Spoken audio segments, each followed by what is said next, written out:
Amnesia is tricky. We like to think of memory loss as the kind of thing that can neatly fit into one of two categories. You either lose the memories you already had, or you lose every new one you gain. But, as with all things, our complexity supersedes these simple explanations. Because you see, sometimes memory loss comes from physical trauma, yes, but not all important trauma is physical. Sometimes the memories lost are new, but sometimes they're old, and sometimes they're a combination of the two. And sometimes, just sometimes, our memories are lost, but not forever. These memories aren't destroyed, they're obscured, like computers disconnected from a network or puzzle pieces waiting to be slotted back into place.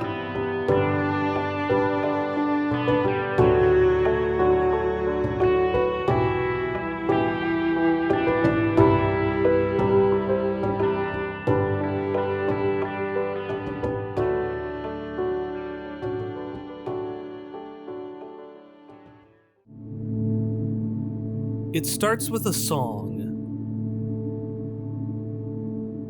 then a feeling, hot, sticky, small grains of dust scraping against your sore back, a smell, stale, alive? Something's alive here, but it's only living because something else has... You forget the word. The sun is too bright to see. You have to turn your eyes to the side. You do remember how to do that, right?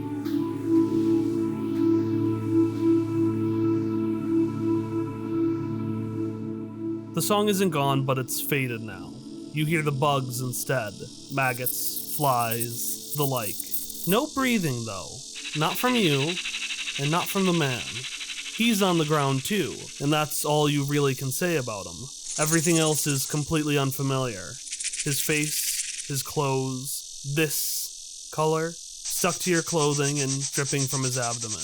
It's so familiar, although the shade is not one you know. No! Data found. No data found. What is location? No data found. What is time? No data found. What is nomenclature? Nomenclature. Machine armor suit in of human is false. Machine in of armor human is false. Machine in suit. Machine in suit of human armor is true. Is true? Is true. Machine in suit of human armor is true. M-I-S-H-A. M-I-S-H-A. Misha. Misha.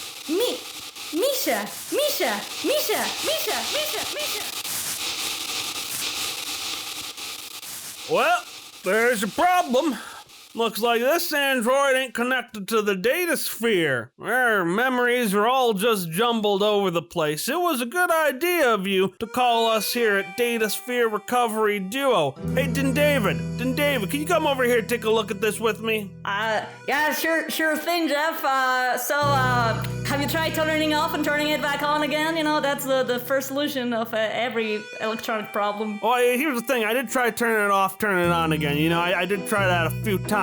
Issue with this android, this thing, is it really does not like things getting in its grill, getting in its business. It's a real coincidence we were able to get here in the first place. Oh yeah, man, the traffic was truly awful, that data sphere, the red lights take forever. So, let's see here, what could be the solution then if we had a rogue non-functional android over here? What seems to happen here, David, it's like I'm trying to think of his name. Rupert? What? Rupert? Nah, Rupert sucks, but it ain't Rupert. That Ezra guy. You remember that Ezra guy? Ah, yes. Yeah, that Ezra guy. See, this is what happens when you interfere with things that aren't supposed to talk with the data sphere. They become dependent, and the second they're cut off, boom! That was a real pain in our, if you know what I'm saying. Yeah, real pain in our ghostly asses. I got you, David. Yeah. I know you can't swear with, that swear jar you got at home at night, so I'll do it for you. All right, so what we gotta do is we got this moment in time. This little dead guy seems to be where everything's kind of converging, and where I think we can do some good recovery here. So we're just gonna come in from points on points, try to piece together all these puzzle pieces and see if we can put them in a sequential order. Does that sound good to you, David? Yeah, I think that apart from this moment on, it seems a little bit less messy than whatever seems before that. So I think this is a good starting point. Yeah, I agree. This is the best place to start this android story.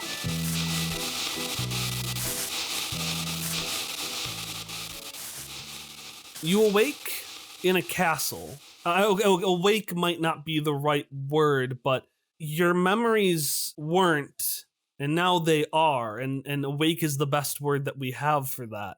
So you're in this castle. It's large and dusty. You can see electricity, little bits and pieces slowly and lazily snake around the banisters of spiraling staircases, resting alongside these glass orbs. You're seated at a chair in front of a long table. It looks like this was used for dining purposes. And in front of you, sitting with all his feet on top of the table, looking down at you, is this fuzzy, gray older boy. He's wearing a steampunk mashup of leather crisscrossing belts and dozens of pouches with miscellaneous antiques. These antiques include a pair of goggles that illuminate his eyes, secured next to these long ears with lightning bolts down them. But what you see first is his mouth.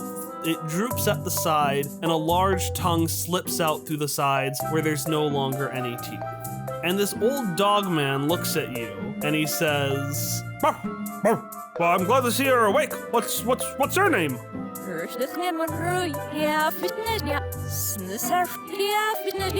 Huh? He cocks his head to the side. What was that?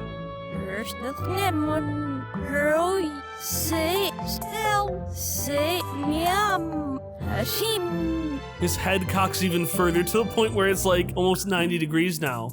Ashim? Well, I've never heard the name Ashim before. And they're going to be pointing at themselves. And that's actually when you realize what probably the issue is, because you go to point at yourself, and your hand instead goes backwards and slams against the table. You've been talking backwards this whole time, Misha. I figured that was going to be the case. They will frown, and then they will, in their head, then move their hand backwards, which is forwards, and go, Misha, Misha, Misha. Misha? Misha? Yes, affirmative. Misha! Misha! And he starts thumping his leg against the table. He's real excited. Misha, what a lovely name! My name is Face! My name is Face! Face! Misha will point at him. Face! Misha! Face! Face and Misha! Face and Misha! Misha will also repeat that, Rick. And he starts running around the table real excited. Misha will do so as well. Just slowly, like a toddler, just trying to follow Face and Misha. And FaZe will eventually calm down and say, Misha, well, usually people have full names. Do you have a full name, Misha? My full nomenclature is machine in suit of human armor, just a very intelligent rather system. No, negative. Just a rather very intelligent system. Affirmative. Just a rather very, very intelligent system. Jarvis, Misha Jarvis. Oh, Misha Jarvis. Good. I'm Face, just Face. Just face. Salutations, just face. Salutations. What about friend? What is friend's name? And you see Faze go up, and he goes and he scritches something connected to you, like under like the ear, and you see this long purple scarf. Oh, it has been there since the beginning. Connected around you, and it's just kind of like it acts like a dog who's being scritched under the ears. It's really enjoying it. I assume Misha had not noticed that before? No, Misha had not noticed the scarf. Okay, Misha will look at it and be like, soft. Friend? What is friend? Friend is soft. Well, friends are not always soft, but friends are good. And this friend was very protective of you when I found you. And he mimics, he and the scarf mimic together. The scarf seemed to be like, kind of in this like defensive pose, like if someone put their arms in front of somebody else. That's so Almost like whatever happened, it just like jumped in front of you, like someone taking a bullet. Misha Jarvis! Just Mr. President, but with that instead. Oh, that's so cute. Oh, Misha will say protective, and then look at it and kind of start to grasp what it means. I thank you. It feels nice. I don't recall this soft friend, but I like it. The scarf just like cuddles in closer. Oh. And then Faze perks up. Wait, you might be going places. I don't want to get in your way. Where were you going that got you in the way of the infamous Carl? God. Misha will frown and say, where? No data found. I don't know where I was going. Oh, you didn't know? Neither did I. That's how I ended up here. You can stay here too if you want. That sounds nice. Thank you, friend just face. And thank you, warm, soft friend. Yes, friends. Let me show you where friends live. Yes. And so Just Faze bounds off. Misha will follow. And he shows you all throughout this place. It's called Henrenheide Castle. Henrenheide Castle used to be the home of this group Faze would talk about. It was called the Deocean. They were interested in recovering the souls of those that have departed. This Kal that he keeps talking about was actually why he came to pick you up. He mentions that the Kal was recently... You can't recognize the word that he says, but something recently happened to him. And so Faze brought in the Kal, and he saw you alongside and brought you in as well. And during the speech, not a whole lot interesting happens, but you do have one interesting conversation, which is when he brings up the souls. Mm-hmm. Now that's a weird one. That's a word that you haven't heard before. Like, what is that? Oh my god. And Faze tries to explain, but it's difficult. He's like, well, soul is, it's me, but not like body me, like what makes body me function. What makes you function? Yes, what makes me function. It like, there's me, and he points to himself, and then there's soul, and he points kind of all around him, trying to explain what he is. Soul? Which I will try to feel around them, just like around Face to see if they can feel it touching, like try to feel it, because personal space is not a thing. It controls us like, and he picks up a puppet that's a marionette on strings. Like, hand here is soul, and this, and he points to the puppet, is us. Oh, I do not like that. It's not scary. We are still soul. We are hand and puppet. Oh. I do like that. They always said, what was it? Eyes. Oh, eyes are windows to the soul. Windows? Yes. Which I will point to the windows. Yes, windows. You can use windows to see outside. You can use eyes to see soul. That's how I knew you were alive. because you have a very bright soul. And he's looking at one of your eyes. Oh boy. Which you can see in a bit of banister around you. You can see you have two eyes. One is gray, and the one he's looking at is red. Oh boy. And shining brightly. Oh boy. Misha will approach their face into the reflection to kind of see if they can see inside their, like, eye to magnify it. Like, soul, where is soul? I have soul? And give me a roll for a quick second, actually. Oh boy. As I said, I tested this die and the first roll was a 1. So here we go. Oh boy, hang on, I didn't see that. That was a 4. That was a 4. You look in closer and closer and you're trying to see, but all you can see is like the reflection of yourself. It's just like polished banister. It's not fancy, and also this place is real dusty. FaZe talked about how there were a bunch of other people that lived here. He's the only one here now, so you can't see a whole lot. You can only see yourself and you can see FaZe. But for a brief second, in the center of your eye, you could swear you see someone else.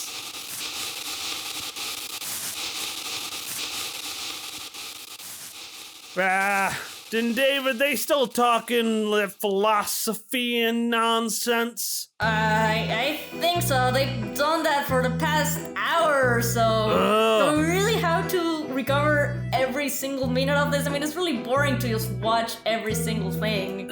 Listen, I don't know, man. The job said, get them all back, recover the memory, get them all connected. You think you can just, if it all sounds the same, it doesn't matter what order it's in, right? Yeah, I think we're being underpaid for this job, honestly. Maybe if they paid me a bit more, I would put more effort, but I have a family of 4. Oh yeah, man, those little data sphere stratic life spirits, they can be a big handful, can't they? Yeah. Man, it is tough to be a parent in this hellish landscape of things colliding into each other all the time. It truly is. Anyways, just slam it together. I'm sure nobody's gonna be able to tell the difference, right? Yeah, it's okay. Who's gonna look for it anyways, Yeah, just slap it together and see what happens.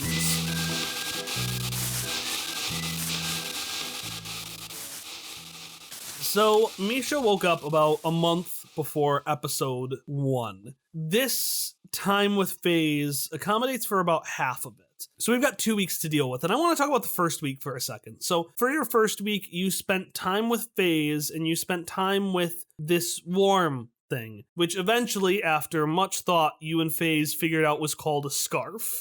Yes. And by much help, I mean you and FaZe and the scarf opening a dictionary and pointing to the word scarf. You were a bit confused at first because the scarf actually pointed to the word on top of it, so you thought it was a scabbard for a while. A scabbard? Oh no! But you eventually, you figured out it was scarf. It was a lot of work. But what was this month with, not this month, what was this first week with FaZe like? Well, at first it was confusing. Everything was both new and familiar at the same time, and so it was very weird to kind of rediscover things in a way. But it was actually, Misha didn't have the word for it at first, but it was actually really fun because they weren't alone. They had 2 people that they labeled as friends, and so they had a lot of interesting conversations with FaZe and sometimes the scarf by mimicking and stuff like that. And eventually Misha also was able to piece words together better by learning new things, and so yeah, they didn't leave the castle. The castle was, Misha considered that their whole world, and they were fine with it. Every day there was something new to discover, this is a rug and things like that. And FaZe was very excited to share it with you. He told you all sorts of stories. The Deocean had a whole lot of peculiar folks who just came in. He would talk about this wraith, this big cloak scary figure named Gabby. He talked about these 2 terrifying women that came in and just absolutely just stripped the place bare and stole everything from it. He talked a lot about humans and a lot about adventurers, and every story you heard about them, they were just so peculiar. They were all so strange. But eventually, after about a week, he stopped having things to tell you. And it was also sometimes kind of sad because FaZe would disappear for periods at a time. He would like walk through the big 20-foot tall doors at the front of the castle, and then they would just disappear from existence. Oh. And it felt like a short while, it felt like an eternity, and then he'd come back, and it'd be like he was always there. What I'm describing is the experience of my dog Charlie whenever we leave. Yes. Misha has not learned object permanence yet. They have not, no. And one day, FaZe actually offers as he leaves, and he sees you just look all sad again. Leg rash. What? He points to the door, leg rash. And he starts bounding around the door. What is? Leg rash is the town beneath the castle. Town? Yes, I need to get things from town. Do you want to come? Misha will look really anxious at that. I do not know. What town is it? What is in town? Why do you go there? Lots of things in town. And you can get lots of things with these. And he takes out 4 shins, which is the starting number of shins an Anno gets, and he hands them to you. You give these, and you get things. Like books. Books have stories. Oh, I like stories. There are more stories than your stories? Yes. Oh, and are there more just FaZe in town? No. Much. And he has a 1,000-yard stare. Much scarier. So you see what looks like FaZe, except it never stands up, and it has a skull for its head. Oh. Okay. You are in the middle of Legrash, the dusty town beneath Henridhyde Castle. You see a variety of people milling about. They look a lot like that man that was laying on the ground next to you, except they're moving around. They're much more lively, going from place to place. Oh. And sometimes walking alongside them, much like FaZe walks alongside you, are these small things. They look like FaZe, but they have these skulls for head. They're called broken hounds. Oh, what? They're a usually untamable kind of dog. So far, Rhubarb, which you aren't familiar with, and Legrash seem to be the only places that can tame it. And Legrash doesn't seem to tame the broken hounds as much as they seem to coexist alongside. Oh, yeah. Okay. So anyways, you are sitting next to a dusty water fountain that Misha would not know is a water fountain because water has not poured out of it in the past 15 years. Beneath it is one of those areas where kids are supposed to run around and, water shoots up. Yeah. But sometimes it's just dust and bugs. Yeah. But the kids are running around and they're having a blast with the dust and bugs. FaZe has said he has some things to take care of, so he's actually left you. And so it's just you and the scarf sitting here in the center of the town with 4 shins to spend and more people than you've ever seen in your life. What is Misha up to? So at first, when FaZe leaves, Misha is just going to kind of like reach for him, trying to like go with him. And then maybe FaZe is like, no, wait here or whatever. And so Misha's just going to like stand like really still in the fountain, just like moving their feet, like their legs back and forth, like just waiting like that. But like now that they have a moment to like breathe and look at things, they will realize that there are a lot of people around and that they seem not only to match the description that FaZe has said about like humans, but also, they have that one weird starting memory, even though they look more lively than that person. So Misha will point at like the kids that are running or whatever, or like at each of the individual people, and then look at the scarf and be like, humans. And the scarf, it doesn't have a head, but what would be its head? The scarf nods its head, as meanwhile there's just one of the mothers of the children just looks at you and shakes her head. And Misha will alternate between like being real still and sitting, and then be like, humans! And then like again, like kind of restraining themselves from going. But eventually they are going to be too curious to do other things, so they're going to stand up while still being like humans and approach the fountain that's shooting bugs with the kid. So you run into the fountains, and as of episode 1, a lot of what's going to happen during this memory episodes, Misha didn't remember. Mm-hmm. It's coming back to Misha as we present it to the audience now. But this feeling always kind of stuck with you. It's probably part of the reason Misha loves bugs so much. Yeah. Because as Misha got in, the kids didn't skip a beat. They started playing alongside you as you ran around and got the bugs in. At one point, Misha was a little alarmed when they saw one of the bugs and went to shake their hands, and a kid grabbed your hand and was like, "No, we have to keep them safe. Mama says we have to keep the bugs safe and secure," and helps you keep your hands still to watch the bug crawl around. Misha will watch really, really amazed by the bug and be like, "Yes, it's beautiful. We must keep it safe." And then I want them to do a little Rapunzel type scene, or Elizabeth from BioShock, just spinning around the bug fountain with the kids. And they all spin around you. You start singing a song together. Something like, "Keep the bugs safe." Keep the bugs safe and sound, and we go all around to keep all the bugs safe forever. Yes. There is this nagging feeling that, I don't know, it almost feels wrong. Like, a kid who's doing something they shouldn't be doing, but it's too fun to stop. I want to say maybe occasionally when they have that feeling, they will stop for a second and kind of look around guiltily, but not knowing why. But then they're going to just proceed doing it. When they have the kids singing and stuff. And at one point, out of the corner of your eye, you can see a handful of parents just start going towards you, ready to kick your ass or interrogate you. Oh boy. But Misha does not notice this, because Misha hears something that they feel deeply familiar with, but they haven't heard in full force for a long time. Music. From off in the other side of the town, you hear this happy, haphazard clashing of horns and cymbals, like a bam, bam, bam. I'm gonna play music in the background. Misha will then look at the source of that, motion to the kids, and then point over there and say, "What is?" And then I want to use my Google thing for the first time to see what that is. Yeah, so you look and you hone in on the source of the music, which is this colorful pop-up stand with what looks like candy cane coloring. And as you look it up, you see an advertisement, just the first page, because you can't see too much detail, of Dr. Thistle's mystical, magical instruments of wonder and magic. The magic is said 5 different times all throughout. It's www.magic.music.magic.com. Nice.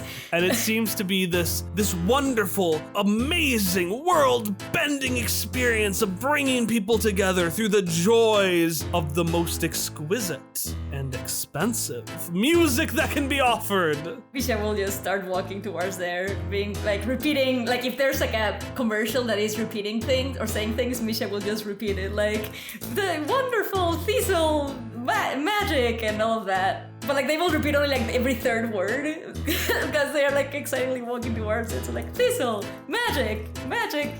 And as you get closer, you hear more of the song.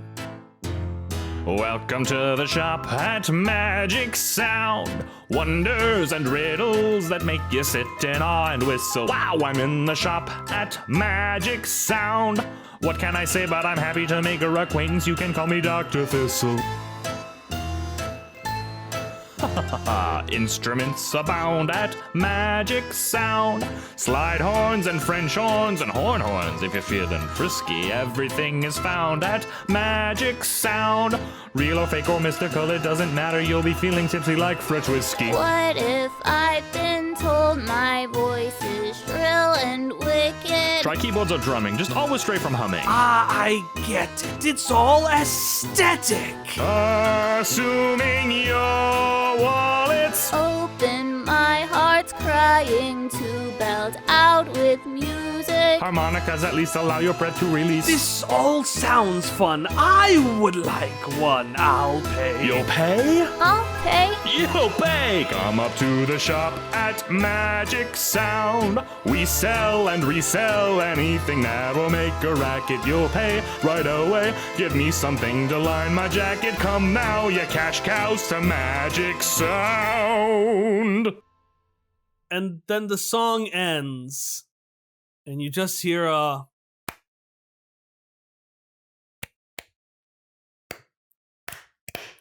Misha will just start doing that. Boo! Get off the stage! as just like a few people are hesitantly clapping and the rest are just booing and picking up sand and throwing it in Dr. Thistle's face. Well, I want to say that if Misha doesn't know what that means, Misha is going to do the same. They're going to think that that is a way to, like, demonstrate that they like the thing, so they are going to be like, boo, boo, and picking sand and throwing it, while also clapping, so they're going to, like, clap, and then grab sand and throw it, and then clap again. And you hear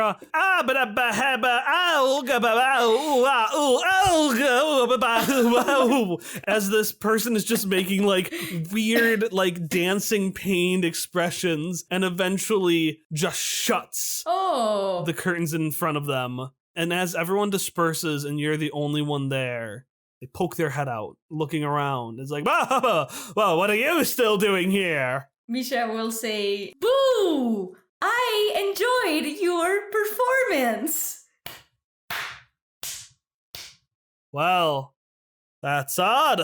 So yeah, they will also like be like looking really closely because Misha will realize that, you know, it's the first time they're actually looking at a human really up close. Like, yeah, the kids were there, but like actually like they're in their face like that. And and so they're going to like pat the head of the head of this. Yes. How peculiar.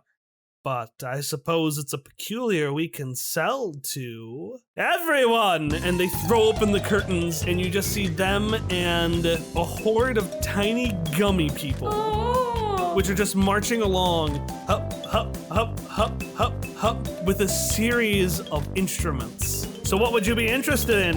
The slide horn, the French horn, the horn. I assume you heard the lyrics to the song, correct? Misha will say, lyrics? Yes! And then they will start singing the song that they were singing. Ah, yes, and very investigated by indeed. Now, tell me, do you want an instrument that is unique? Unique. Definition, one of a kind? Unique? Yeah, unique, one of a kind, nothing else like it. Yes, I would like a unique instrument. I enjoyed your song from you, unidentified human. Unidentified human, what is your nomenclature? The name's Dr. Thistle, and let me tell you this thing right here. And they pick up the slide horn. This ain't unique at all. Get it out of here. They throw it to the back. Do you want something that is magical?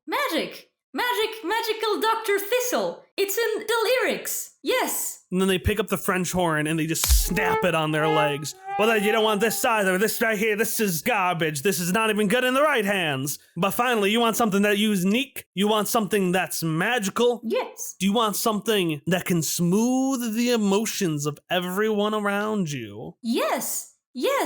Do you have that? I want that. Well, I have it for you, and let me certainly tell you that is not this right here. This horn? This horn can go on away. And they just throw it up into the stratosphere. Why do you break your other instruments? Well, because I'm going to tell you the secret right here. This is a secret just between you and me. These things, people don't want things that are unique, that are magical, and that soothe emotions. They want redundant things that are bad and make people feel bad. But you know what? You are like me, pal. We have a very different way of seeing about things. You understand what I'm saying here? Oh, I am like you? I am like human. You and I? Yes. We're the same, but we're not human. We're something better. We're musicians. Musicians? Definition unknown. What is? Oh, it's not something I can explain. It's something you gotta feel. Here, I found the perfect thing for you. Let me go get it. And you just hear a bunch of like noise like as Dr. Thistle goes back and reaches into what you don't notice at the time, but what we would recognize as a giant Tupperware box filled with a bunch of cheap, identical-looking, dusty old kazoos. Oh. Yes. And Dr. Thistle pulls one out and says, this right here, this is a kazoo. Only the best instrument. And honestly, I'm selling this for a steal. You can't find better prices than you would find right here. A kazoo? It's beautiful. And then they will just try to go and grab it because they didn't get the part about selling.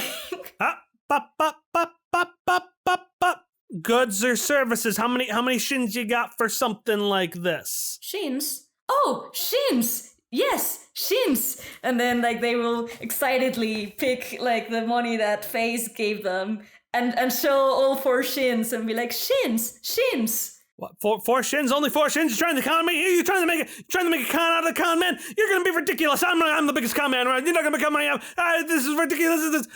And then they look around at all the gummy people around them who are just like, you can hear like a gurgle in all their stomachs.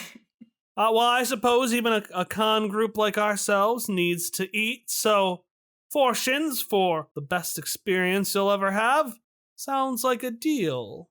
And as soon as it happens, the hand closes, zips back into the cage, the curtains close, the doors outside the curtains close, and the whole thing wraps up and just looks like it's a little box that cannot be entered. Oh no! Misha will confusedly just like try to peek inside and be like, musician, human, thank you. And there's no response except for a single swinging sign. Woo, woo, woo, woo. That just has on it no refunds. Magical unique instrument that can soothe emotions. Information saved. And then, yeah, I guess actually, yes, can I have Misha look up how to play a kazoo? Yes, but you get a GM intrusion with it. That's fine. Because you can only look up one thing a day. And at tier 1, you couldn't look up how to do something. Oh, that's true. Okay, never mind. But this was a limitation that Misha started to feel as time went on. Now, in these early stages, your abilities feel a lot more open to the data sphere. God, I made a mistake. So you go down and you look at the kazoo and you just start thinking, yeah, how do I play this kazoo? You start to hear the sound. So it works like it normally does. You hear static and you start to hear some kazoos playing. You probably hear a few people going like, ew, gross. But amidst all this, you start to hear this faint voice calling out to you. You can't make out what it says, but you can hear it. And it sounds angry, it sounds scolding almost, like you get that feeling again of, I shouldn't be doing this. No, like a kid who's getting scolded, but now you have an entity to it. But then it all fades away. Hey, you know how to play the kazoo now. That's neat. Oh boy. I'm just saying that split second of scoldingness, they will drop the kazoo. Like, you know, and just like they're discovered doing something that they're not supposed to, and they will throw it. And then they will realize they throw it, and they'll be like, okay, like, why did I do that? And then they'll pick it up. And the scarf, as you pick it up, the scarf will like brush off the dust from it. Aww, thank you, friend scarf. And then, yeah, they will just blow on it.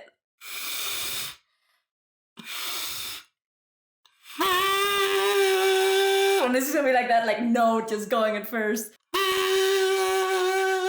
And then like maybe as like they're going to do slight variations as they're walking around town, just like, and then like 3 notes until they're just like, that's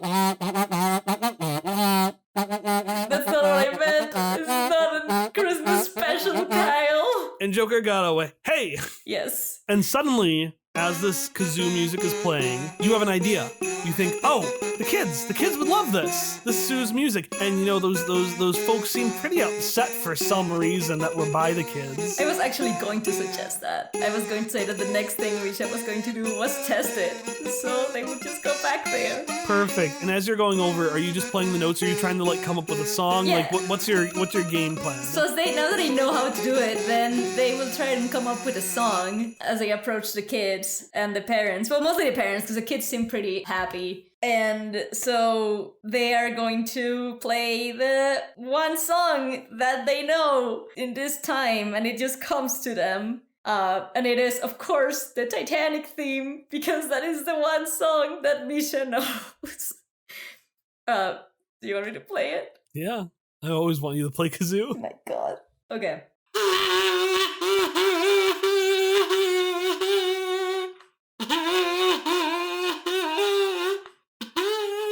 Why are you doing this? You should be doing this. Wait, what? No, you shouldn't. This is not right. This is wrong.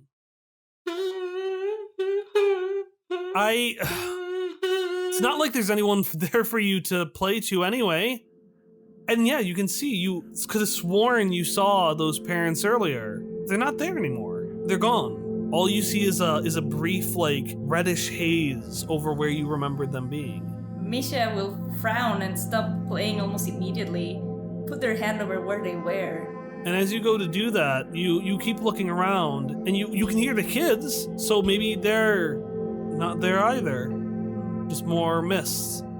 Hello? Humans? Face? FaZe, right. FaZe is around. You remember FaZe went over that way. Where are the buildings? Where's the fountain? Where's the bugs? Where is... Well, Dr. Thistle, right? Dr. Thistle would know how to fix this. Oh, wow, where's Dr. Thistle? Where's anything that isn't red haze? Where? Where is FaZe? Where is humans? Where am I? Where is Misha? Where is Misha? Where is Misha? And then they're going to try and look at the scarf. Is the scarf still there? Is the scarf in there? Give me a mic check. Oh man. Okay. That was not expected, but let's see. Oh, that will be an 18, so I still got it a bit sometimes. So, Misha, you bump into something you can't see. It feels solid and hard as you hit one of the pieces of the mist, and you stumble back a few feet, but keep your bearings. You were distracted trying to look for the scarf. And then as you stumble backwards, you feel something hit you in the back, right by your shoulder, and something else hit your front, and you keep being barraged as if these forces keep kind of like stumbling into you. This red haze, even though it's just a haze, seems to be physical and seems to be, every time you run into it, you seem to be hitting something physical. Stop! What? Lost! Misha is lost! Misha is scared! FaZe! And as that happens, some of the red haze goes towards you, and you just hear a voice from it say, "Yes, you better be afraid, Red Eyes!" And suddenly, out from this mist, a woman just emerges, grabs you by the scarf, and slams you against another bit of red mist, which disappears and reveals a wall. Oh god. The rest of the mist stops, and suddenly it all comes back, and you just see all the other buildings, the fountain, and all the people who have just stopped and are looking at you and this very thin, tall woman that slammed you against the wall.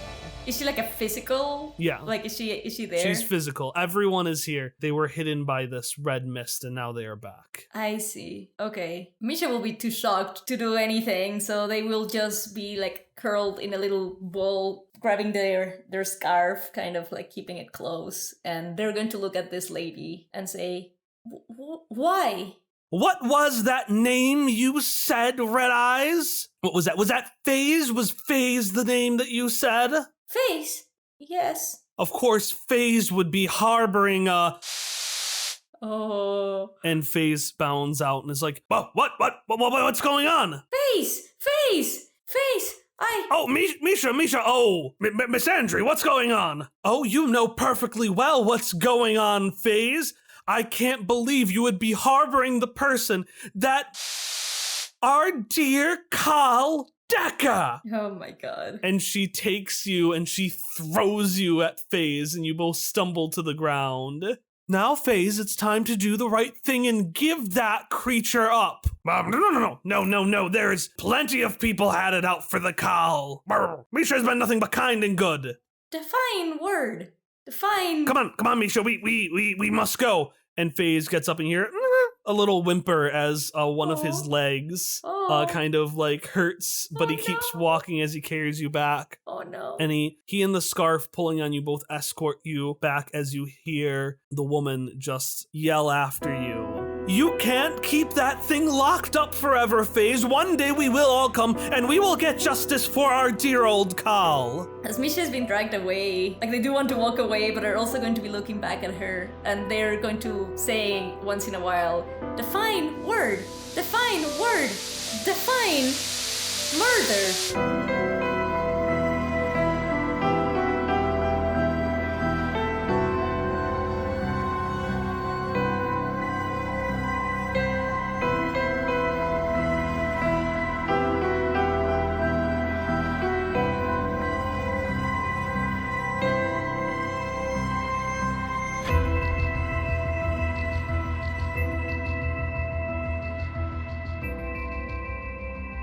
Hello and welcome to the announcement break for Quest Friends episode 56, Misha's Memory, part 1. I am Kyle, your GM, and something you might just not have known is that our outro song happens to be Hitoshio by Miracle of Sound. Something else you might not know is that if you subscribe to us at patreon.com/questfriends at a $5 level or above, you get the opportunity to have a shout out by an NPC of your choice. And today's shout out comes from John Langley. Now, John wanted to know how Sarah, that's me, was doing in my efforts to figure out left triangles. And John, come on, I figured it out like 10 episodes ago, okay? You just take a triangle and you bend it around. Oh no, that's just the right triangle in reverse, isn't it? Now I understand what Tritters was trying to tell me. John, so I thought I had it figured out, but now I'm not particularly sure anymore. Well, maybe if I bent it over multiple times, but that's just the original right triangle again. Maybe 3 times is what I need to do? Or maybe something else. What if I got one of those artifacts that just broke the and while realms of Sarah reality in is order to busy work around? figuring out whatever it is she's figuring out, I'll just say thank you again, John, for subscribing to us on Patreon. I really appreciate your support. It not only helps the show sustain itself, but it also helps us move towards adding new additional stuff we wouldn't be able to do otherwise, such as something you'll see next week. But if you want something else on patreon.com right now, if you subscribe at the $3 level or above, you'll have the ability to download original songs, such as Dr. Thistle's Magic Sound, which I will be uploading tomorrow, with credits for my 2 vocalists, who I want to point out turned around their vocals in 48 hours, which I'm still blown away by. Dr. Thistle was performed by Jojo, who you can find on twitter.com at funkmclovin or on YouTube at funkmclovin's music hole. Our other vocalist who played that kind of witch lady is Andrea Davidson, who you can find at Andrea J. Dave, D-A-V, on Twitter. And instead of trying to figure out how to spell the things I said, I would just check the show notes below where you can find links to both of them. I'm actually going to pick on Andrea again because she is one of our 3 name pool folks for this episode. Now, the name pool is anyone who tweets or tumblers out at us with the hashtag QuestFriends, and when someone does that, I will take their name, and if I need something to name like an artifact or a person or a place, I'll often use that name pool to pull inspiration. For example, Miss Andrea is not only a terrible pun, but her name also actually comes from Andrea Davidson. Dr. Thistle comes from Thistle, or is IZ, _ that _ right on Twitter. And finally, Din David comes from DN David, or Baskerhound13, also on Twitter. A lot of folks came from Twitter today, but I am genuinely checking Tumblr as well. Alright, so I've shilled our musicians, I've shilled our Patreon, and I've shilled our name pool. But in my defense, it is because all of you are actually interacting with the show, which is not an invitation to stop. It's amazing to be able to talk to folks, and I'm actually still working through all of the results from the 2020 survey, which I will be compiling and then releasing the results, as well as reaching out to those who actually won the prizes from the raffle within the next couple of weeks. For now, though, you don't need to worry about any of that. You just need to worry about finishing this episode and getting ready for our next one, which will release on Monday, May 11th. I will see you then.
I gotta say, David, this kazoo thing is pretty nifty. Its presence seems to be where the connections of these memories seem a bit stronger, don't you think? Yeah, I'd absolutely agree. Taking a look at these memories, it seemed that, a lot of them we had to slot back together right here, but the memory of that song and just, the music did seem to stick around a lot better than the rest. Who can blame them? This thing is amazing. You can make any song with this? Yeah, no, it's pretty nifty. I mean, I am not a fan of the sound myself. I am more of a fan of the clarinet, but of course you would be a fan of the clarinet, D&D David, you pompous ass. I say that lovingly, of course. I know, Jeff. No harm intended. I know. You're always teasing me with these things. Hey, David, you were the one who took this job, right?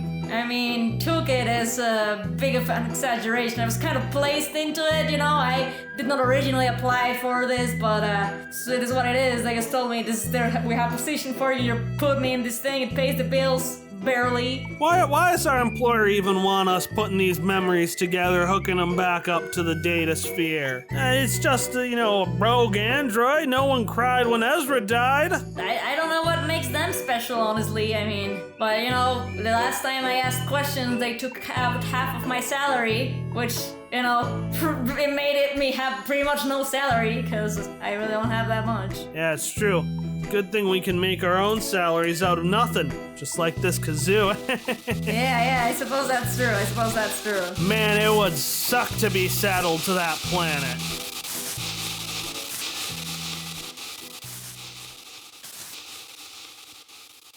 It's a quiet night. It always is a quiet night when the Iron Wind is around. Iron Wind is a thing you've heard about from Phase. It's this big force that lives in the beyond, the space past the mountains where you are. You're in this kind of ravine in the middle of a mountain range. It's not usually something to worry about. People to the west of the mountains never think about it, but occasionally on a very strong night, the wind will make its way all the way to Henrenheide Castle in the town of Legrash. It's not a loud wind, it's pretty silent. And its danger makes everything doubly quiet, because no one, save for the really determined, will be out at night. It's been a week since you went to the town of Legrash. Neither you nor Phase, whose leg has been injured, have been back to the town since. It hasn't been terrible. Phase bought a couple of books, and even though he can't read them, you were able to look up how to read them in the data sphere, so more stories of adventurers and the like, because those seem to be the ones you really latched onto. Mm-hmm. But Phase is asleep, no one is stirring, and every book has been read. So you're back to another one of your nights. What do Misha's nights look like? Well, it's tough because the Iron Wind is there. So is Misha trying to look out the window to see the Iron Wind? Yes. I love it. And it is spectacular. There, you can't hear the Iron Wind, but you can see it. It's just making this Technicolor show outside, because the Iron Wind can change anything into anything. And so it's just pops of reds and greens and yellows and occasionally luminous lights. At one point you see it just create a bunch of fish, which are just flopping on the ground. Whatever. It's fine. They're fun fish. They're actually really, really tiny and invisible, save for some black stripes on their sides. I hate you so much. So you're just watching the Iron Wind? Yeah. So the nights are usually what Misha both likes the most and the least so far. At first they really liked them because it gave them time to explore things more, but on the other hand, even though they were with the scarf, it still made them feel a bit lonely, but especially they make them feel a bit anxious sometimes, because usually that was when they tended to reminisce about quote-unquote past things, and specifically, certain things that they weren't quite sure what they were and what exactly they meant, but they just knew that they were something that they didn't like thinking about, and they always drifted towards that during the night. Yeah, it was hard. I'm sure it also didn't help that Phase got hurt for something Misha was blamed for. Oh, Misha was absolutely... They have never been that worried for another person before, for another... Like, their friend got hurt, and so, yeah, they actually had been taking care of Face as much as they could. So, like, you know, they were trying to look up exactly how to take care of an injured leg and looking for, like, you know, rags or whatever and, like, stuff to keep, like, oh, you have to keep your leg up and stuff like that. And try to make food, which did not go well, but they meant it well, like soup, and then just have, like, a weird water with, like, weird things floating on it and just, like, that do not go in a soup, like a full tomato or something, like, soup! Eat sick or something. Just a tomato Yeah. in water. Floating in a bowl of water. Soup. Which, considering that leg rash is always in a state of drought, is in many ways impressive that you got the water, but then you've ruined it with moldy tomato. Yeah, it was definitely not a great tomato. One of those soggy tomatoes that nobody wants ever. And yeah, it's you and the scarf is just sitting there, wrapped around you, sometimes just like comfortingly petting the side of your face. Oh, and they love that. They have, like, whenever they, like, try to pet the scarf also, and occasionally they thank the scarf. So they don't know exactly where it came from, but they know that the scarf means well, so they always, like, try and make sure that it feels recognized and loved as well. Yeah, the scarf is so strange. You don't think you've been with it long, but it feels like an old friend. Mm-hmm. And you're distracting yourself with the iron wind, but eventually you can see that the changes are starting to move somewhere to the left, and it looks like you have to go to a window down a few hallways in order to see more of it. Misha will sigh and try and see if they can go there to keep seeing it, because they don't want to. They don't want to try and think about things, but as they move, they're going to check on Face just to check that he's okay. You walk past Faze's bedroom. In it, you see this giant, very nice bed, and he is contentedly sleeping at the foot of it. Oh. And you continue to move on past all the things you've seen. You've gone to the library, which admittedly there's not much left of it. You've gone past the cafeteria, the dining room, and you walk down to a hallway Misha hasn't been to.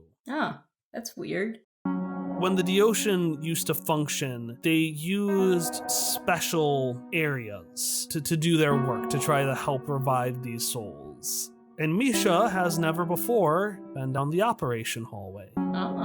You turn the corner and you see this hallway. It's pretty basic. It's kind of got that castle aesthetic, but it's a little more sterilized. And then you hear cards. Cars? You hear cards. Interesting. And the space around you shakes, and you don't see the castle exterior anymore. You see a much more haphazard put together. It's the hallway looks like it's made out of like mesh and wires. It's still like a hallway to some operation chambers, but it looks different. It's got wiring and wood, and looks much more makeshift than what they've got here. It looks like someplace you know. And it looks like someplace you do not like. Oh no. And far in your distance, you see, wearing this giant ratty lab coat, a man emerge from one of the end corridors. And you don't like that either. And so you turn to look around, and you go down, and you see that the hallway seems to be extending all the other ways. Oh no. And as you turn around and you start going down that hallway, at the end of the other hallway, you see another figure emerge. This one seems to be floating. It almost looks like a still mannequin. And somewhere at the end of it, you can see color somewhere on the face, but you can't make out where it is. It's like that color that you saw when you saw the guy when you woke up, but it's a different shade, and you don't like that color either. Which part of the hallway does Misha run to? What is this decision? What is this choice? I do not like either of these two choices. Like, what do you want? Death by poison or death by fire? I don't want either of those choices. Oh, this is like one of those Telltale games when it's just like, the screen freezes and and I assume there's no, because Misha will try to look to see if there's a door in the hallway or something that they can go through, but I assume there is no door. There is no such thing. It's just the hallway and they're in the middle of it, right? Oh, yeah, no. Yeah. No. No, it's fine. I guess it's more fun if... Fuck it, okay? This is gonna fuck me up. They are going to run away from the man in the lab coat And they are going to run towards the other mannequin-like figure. And as you run away from the man, you can see for a brief moment his face covered in shadow, looking panicked. And you just hear him start calling out, "No! Dangerous! Monster!" And finally, Misha's new word of the day, Oh boy. Also, can I correct a thing? Yeah. I want to, instead of going towards Lady, to be back and forth between them. Like Okay. going reach one and then going back. And then as you turn away from the woman and back towards the man, you hear the same. And she starts to repeat the same words, their voices together, repeating them over and over and over again. And then more voices join in and start to say it.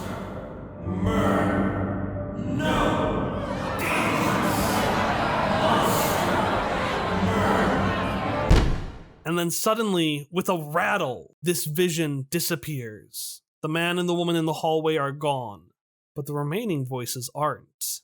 And you can hear slam, slam, slam, something hard hitting against the front door of Henrenheide Castle. So Misha is hearing a pounding at the door. Yes. Well, I think it will take like a while for Misha to register what's going on. They will, for a while, just sit there, kind of like try to like cover their ears as they have all of these events happen to them. I assume that it keeps pounding, even, It keeps pounding at this big door at the front of Henrenheide Castle, and you hear the crowd get louder and louder, which is odd. Again, if the Iron Wind is out, only people who are really determined would be out at night. You wonder for a second if it's like the man and the woman who just disappeared, but then FaZe appears, and no, they're very real. Because FaZe runs up to you and says, Misha, stay away from the door! FaZe, I'm sorry. My apologies. I did not mean to come here. I wanted to explore, and then I'm sorry. My apologies, FaZe. FaZe, open up! Misha! And FaZe grabs you by the arm as the scarf actually slips off and starts grabbing things to barricade the door. Oh, that's adorable. Misha, it's all right. It is not. It's fine. It is okay. These people never knew up from down anyway. That's why I got along with them so well, because I don't either. FaZe, open up! But you can't stay here. What do you mean I can't stay here in this room? My apologies. I will go back to my room and I will stay there. No, listen, there's a back door. It leads to a safe passage down the Riage. Even the wind won't catch up with you. But you have to go now. Do you want me to leave the castle? No, I don't. And FaZe starts to whimper a little bit like a dog who's having someone go. Oh no. And then he eventually just sniffles up. He says, for your sake, yes, I do. But I come back after the lady goes, right? FaZe, we have till the count of 3, assuming you can count. And FaZe looks at the scarf, which has flown back to you, and looks at you and says, well, I don't think she's going to, And then suddenly FaZe just takes his paws and he wraps them around your back. Aww. Misha will just stay there. They will be like, oh, what are you doing, FaZe? It's it's something that Gabby taught me. It's called a hug. Hug. And then at that, FaZe is gonna push you off with their paws as your scarf kind of wraps around you and starts tugging you towards a different hallway, the back door of Henrenheide Castle, and says, all right, no, you have to leave. You have to leave. I will come back. And as you run off with the scarf, FaZe just kind of sits down and looks at you like any other dog who knows that when you leave, Oh no. you're actually going to be gone forever.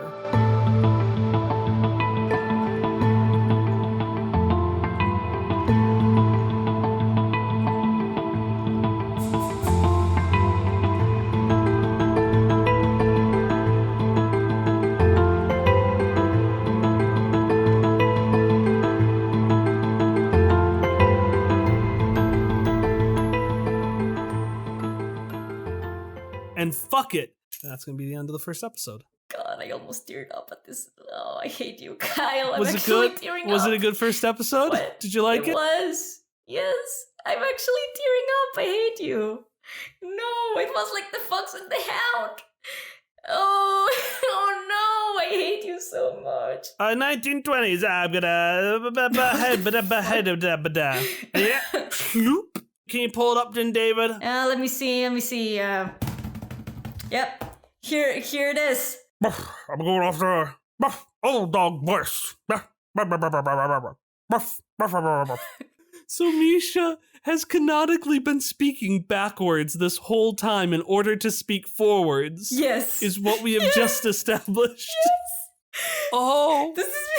It's perfect though. It's almost like, when you first start learning another language, how you have to like translate it in your head. It's like one of those things in like psychology, like you saw that those things where people put glasses that like flip their vision, and so at first everything is flipped, and then the brain like auto flips it, and then they take it off, and it's like. So that's why sometimes they speak backwards at night, because they're just speaking their language. Oh God, I love it. All right. I want to make it for a 4:00 golf appointment. Yeah, space golf. Space golf. Atmosphere golf, it's out of this world. I want to make it clear that FaZe has a deeper voice now because he isn't older. He is no longer a puppy. He is a big old dog with a deep voice. And you just hear a voice from it say, yeah, you, Goldstone! No, not Goldstone. What the fuck? What is he doing here? I need to come up with a better voice. Yeah, you bet. Yeah, you better. Yeah, you better. Oh, that's all I can think of. Yeah, what? Hey, yeah. Something like this. Here's the new voice. I just realized the name of this castle. The last part in the name of this castle. And run hide. Oh, I didn't even think about that. I just came up with the name randomly. Well, I hate you.